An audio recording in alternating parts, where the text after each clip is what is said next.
Kia ora everyone, welcome back to our next edition of Econ Talks. Gareth, we've had the mid-year quarterly survey of business opinion come out from NZIER, longest running survey of business opinion and a very important indicator for really everyone in the economy. The Reserve Bank tracks it closely, private sector forecasters like ourselves, the banks, everyone looks at this indicator quite a lot. And there was quite a lot of information in there that you could sort of almost take any which way depending on who you are and what your sort of bent was. But overall, not a bad story coming through from the quarterly survey. Businesses appearing on the whole, maybe a little bit more optimistic about where things are going, considering everything that's going and occurring globally in recent times. You've had a bit more of a look through the numbers. What has recent economic activity sort of looked like, and what's that expectation going forward? Is it going to be just better than before, or is it actually going to show a bit of a momentum shift, do you think? Well, I think when you look at domestic trading activity, the results for the quarter just gone were not that great, and that tends to be the one that more closely tracks GDP. But some of the other sort of indicators around confidence and people's expectations of activity were more positive. The overall business confidence number at its highest since 2015, so that is, unequivocally a good result. The domestic trading activity expectations for the next 3 months also at its highest since 2021. The trouble is those expectations don't always translate through into actual activity. So, look, signs of hope that things are getting better and continuing to improve from what has been a pretty patchy economic recovery through the latter part of 24 and the first few months of 2025. But like I say, it's probably not overwhelming or, really convincing numbers through there that it will actually necessarily come to pass. One of the other positives we saw through the numbers also was investment intentions picking up. And that's consistent with what we've seen with ANZ's Business Outlook survey as well, where they have been reasonably strong. And so, potentially hope there that businesses coming out the other side are going to go, yes, now we've been delaying these purchases, these investments. Now that we think that conditions are improving, we will start to spend a bit more, and maybe that will translate through into some of the other indicators around economic growth and also possibly employment and hiring intentions as well. Which is interesting, right? Because you look at the instability around the world and you would have thought that those investment intentions might have been a whole lot poorer. Now, of course, you did see the Liberation Day tariff announcements that then very quickly turned into 90-day pauses. You've, of course, also seen the government's investment boost announcement around budget. And I think actually sort of the median number of responses on the survey were coming through just after the budget. So, people probably primed a little bit more around investment, but still sort of a pleasantly surprising result coming through there. The other area, though, that everyone watches quite closely at the moment is the pricing and cost expectations and what's been happening.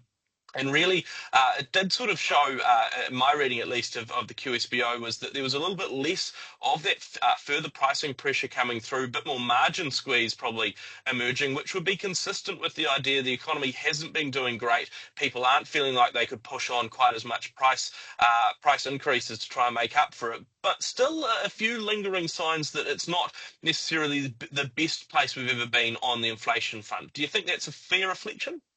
Yeah, it's an interesting question when you talk about that margin squeeze because you're right. When you look at the cost questions that businesses are facing, those the costs they've experienced, the increases over the last 3 months, what they're expecting over the next 3 months are still above their historic norms by about sort of 7 to 13 percentage points. So still elevated, and they push back up from late last year as there's sort of been a bit more inflation coming through in the system through 2025. So they're not quite as good as they were 6 to 9 months ago.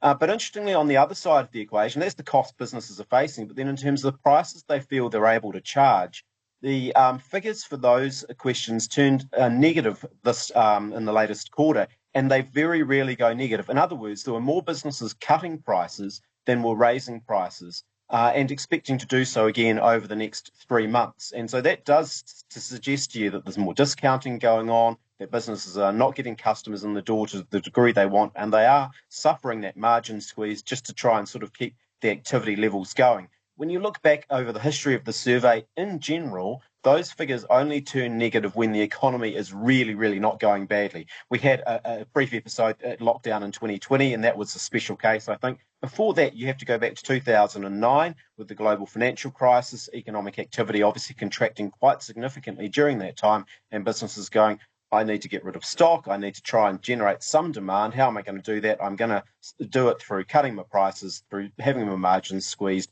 because I need to get through this. So it's interesting. There's still cost pressures in the economy, but whether they end up being experienced or felt by consumers remains somewhat up in the air. And I think that's kind of consistent with what we're seeing in terms of the sort of broader inflation, consumer price inflation numbers, right? We can all point to specific things where prices are still going up, whether it's butter or electricity or gas or local government rates. But more broadly speaking, when you look across the CPI, those cost pressures are not as widespread as they were previously. So, there is still a hit that households are taking for some stuff they're buying, but because the economy has been weak, it's not as widespread as it was previously. So it'll be interesting to see how those numbers play out in coming quarters and how closely they match through into the actual inflation outcomes that we get from the CPI.